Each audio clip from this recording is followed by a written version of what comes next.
Very good morning, dear students. Welcome back once again. How are you all, students? I hope you all are fine, safe, and healthy at home.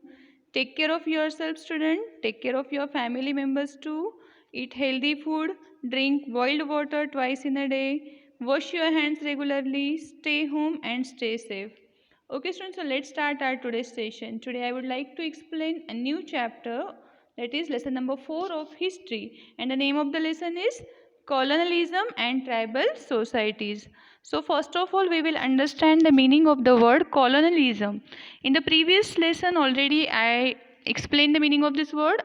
Okay, again I am telling this. What is colonialism, student? It means the countries or areas controlled politically by a powerful distant country. Here this word is referred for whom? This word is referred for the Britishers, right? And tribal, it means a group of community with similar ancestors, customs and traditions. Okay, so in this lesson what we are going to learn? We are going to learn how government policies affected the way of life of tribals. We are going to learn about some major tribal uprisings that took place in this period, and we will understand how tribals raised their voice against the British Empire. Okay, students, so let's start our today's session. So first of all, we will see the introduction part of this lesson. Tribals all across the world generally follow a casteless and a classless society. They lead a very simple life and are one of the oldest groups of people to be unaffected by changes taking place in society, right? They are leading a very simple life. They have nothing to do with the people, those who lives in the society, right? There are hundreds of tribal groups spread all across India, and they are generally referred as Adivasis in India. So we generally call like this tribal group as a Adivasi group, right? In pre-British times, these tribals usually inhabited the fertile hilly and forested regions. They survived mainly on hunting and gathering and shifting cultivation. So before the Britishers came into India, how their life was? They used to, yes, they survived mainly on hunting and gathering, and this tribal usually inhabited the fertile hilly and forested region. Yes, and the tribals dependent on the natural resources of the forest. Yes, they are dependent on the natural resources of the forest. They lived in and had customary rights over it and its products, which form the basis of their sustenance. Sustenance, it means the nourishment. Okay, and they had a symbiotic relation. Symbiotic means what, student? It means interdependent relation with the forest and their basic needs, because they were generally dependent on the natural resources of the forest, right? And they survived mainly on hunting, gathering and shifting cultivation. So there is an interrelation with the forest and their basic needs. Never led to the exploitation of the forest areas. They had a simple system of political organization where the tribal chiefs dealt with the day-to-day social, economic and religious issues. Now we will see the next important key elements of this lesson, that is tribal under British rule. Now how after the Britishers came to India, yes, under the permanent settlement, British East India Company, they introduces permanent settlement, right student? We are aware about it. Yes, under the permanent settlement system, more lands were brought under cultivation. And in a bid to cultivate more land, the British often drove away the tribals from their forest area. Moreover, these forests were rich in natural resources like mines and timbers. So the British interfered in the tribal region for the purpose of exploiting the natural resources. Exploiting, it means taking benefits of these natural resources. Yes. Now what happened? The Britishers started interfering in the tribal region for the purpose of taking advantage, taking benefits of this natural resources. Opening of mines in the heart of tribal habitat and even a few factories provided wage labor as well as opportunities for factory employment for the tribals. But this also brought increasing destitution. Destitution means poverty, and displacement means shifting from one place to another. So the tribal lands were now accessible to the moneylenders, traders and zamindars who set up business in the tribal area. So they would also offer loans to tribal, and the ones who failed to pay the loan and the failure to return the loans often resulted in the tribals losing out their land to the money lenders. So here we understand in pre-British times the tribals lived forested regions and practices hunting and gathering and shifting cultivation, but the British colonists they started interfering in the tribal region to exploit natural resources. Again, after the British came to power, after the British came to power, the forest policy of the British government was more inclined towards commercial consideration rather than human consideration.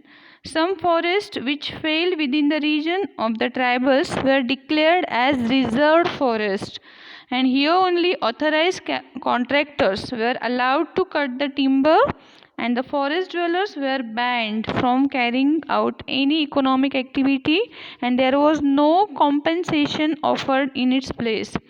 Forest dwellers means the person who lived in that specific place. So here authorized contractor they were allowed to cut the timber, and the forest dwellers they were banned from the carrying out any economic activity, and there was no compensation offered in its place. The expansion of railway.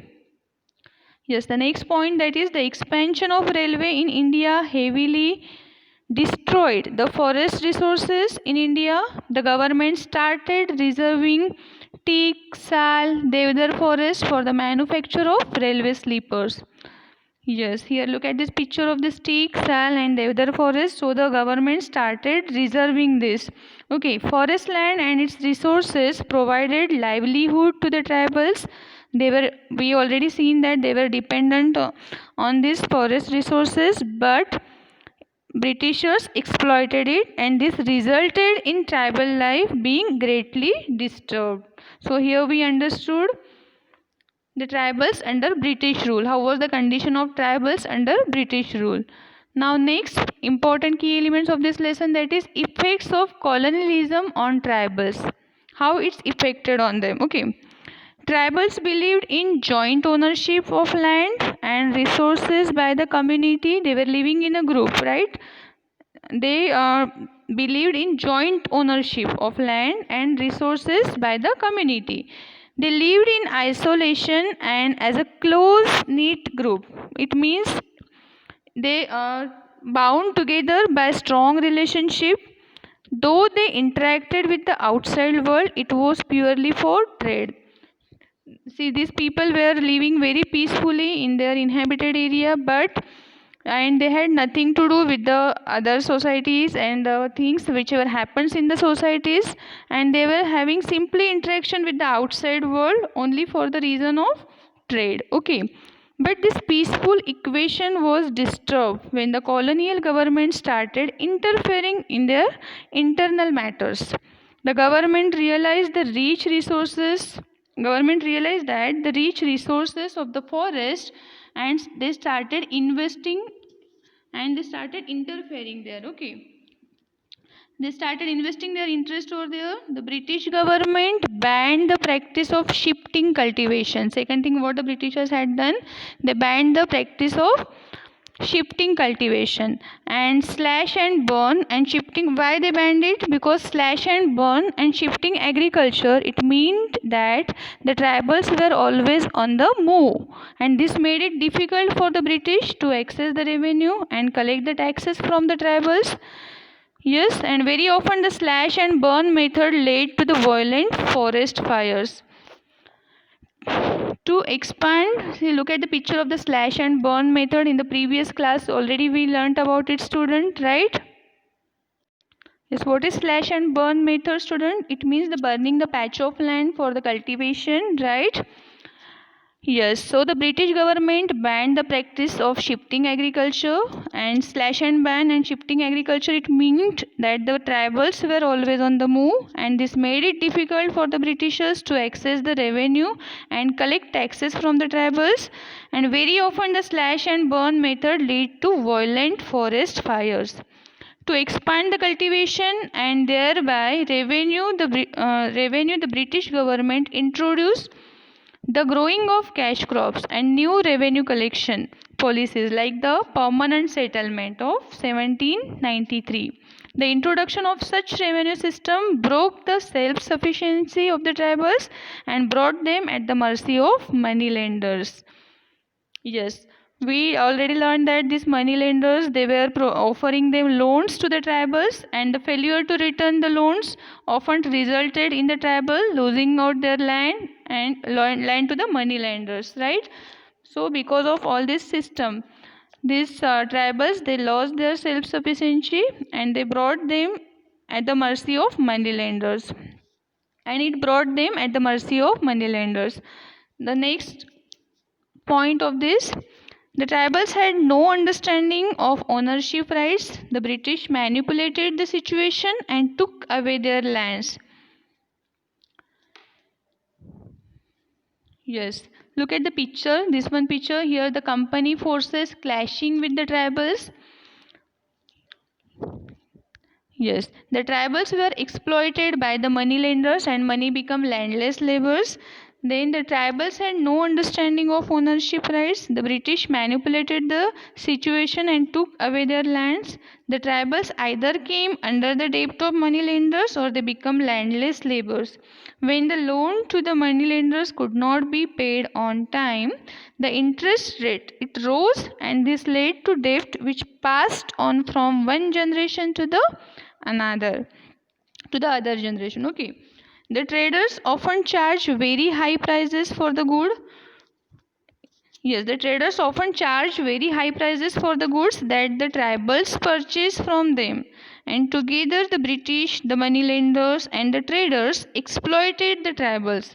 These group of people were referred as Dikus, okay, by the tribal called them as Dikus. Why? It means of the word like outsiders, okay, and resisted their presence in their territories. They opposes their presence in the territories, and these tribals, they called them as Dikus, means the outsider. Okay, the British introduces new laws in the forest. Yes, the British introduces new laws in the forest whereby the tribals were put under a lot of restriction and also lost their freedom to use the forest resources. This brought a major change in their lives as it shook the very basic of their sustenance. Now they were required to pay taxes for using the land which from times immemorial had been theirs and on which they had been surviving. From the long time they were, yes, they had been surviving on this land, and what they were thinking, they had the customary rights over it and its products, but now they were required to pay taxes for using the land. And the activities of the Christian missionaries. Yes, the activities of the Christian missionaries and their interference in the socio-religious life of the tribals also proved to be a great source of the tension. The tribals felt that their way of life was being threatened by the new and modern ways of Christian missionaries. So here in today's session, what we learned, student? Here in today's session, we learned about the tribals under British rule and how the effect of colonialisms on tribals. Today's session is all about it, student. Remaining important key elements of this lesson will be continued in the next session. I hope you all clear with today's session very clear, very nicely. You understand all the points. Yes, if you have any doubt related to this topic, you can mail it on the given mail ID, that is the 8bct@pratibhaintschool.org. And don't forget to write comment in the comment box, students, as it's going to consider your attendance. And second thing, please note down assignment related to this lesson, related to this topic. Yes, your assignment, that is you have to write effects of colonialisms on tribes in your words. Okay? Yes, I hope you all understand today's session very clearly. Thank you and have a nice day, student.